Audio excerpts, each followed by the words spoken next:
This is George Galloway and Christopher Hitchens going at it over Muslim fundamentalism on Bill Maher's show from the mid-2000s. Islamic fundamentalism is not created by American democracy.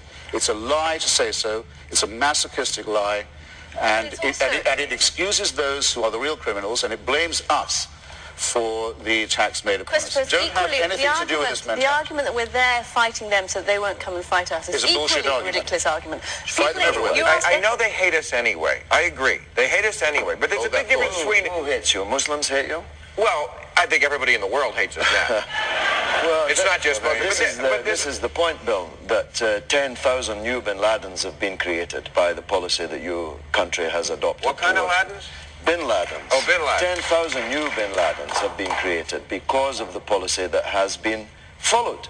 And this is the biggest test of a policy. Has it made things better or made things worse? And my belief is that Muslims are not angry with us because of who or what we are, but because of what we do. They're angry with us because of our support for Sharon's Israel, principally.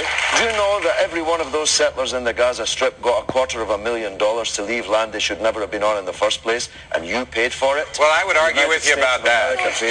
Do you really think that if America pulled all of its bases out of Saudi Arabia, fulfilled all the conditions that Al-Qaeda has said in the past that it wanted, that suddenly you'd see no more Al-Qaeda attacks around the world? I'm not advocating negotiating with Bin Laden and Al-Qaeda. I want you to negotiate. Why not? I want you to negotiate with the Muslims who haven't joined them, who might join them tomorrow or the next day. But excuse me, Mr. Maher, I have to... If you let me say this, I won't want to say anything more on this show. Mr. Bin Laden is a kind of one-of-a-kind guy.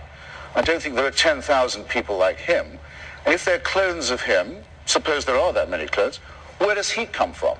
What did American policy do to make him declare war on us? Policy invented him. I'm astounded at that. It was the United States who invented Bin Laden. They sent him to Afghanistan. They gave him money and guns.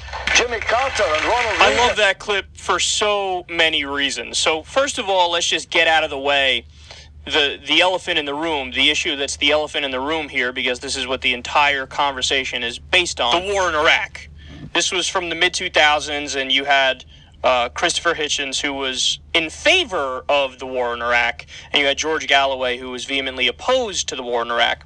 So on that point right there, Christopher Hitchens is dead wrong, and George Galloway is 100% correct, because all the reasons why they said we should get into Iraq in the first place turned out to be totally incorrect. They said Saddam Hussein was working with Osama bin Laden and was responsible for 9/11. Totally untrue. Then, of course, they kept moving the goalposts. They said, he has weapons of mass destruction, and the implication was he's going to use them next Tuesday if we don't attack him.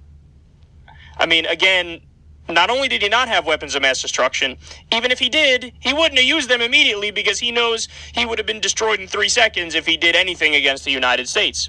And then they just said he's a bad guy. He's a bad guy, so we need to topple him. Well, there's a lot of bad people around the world. That's not a reason to start a war.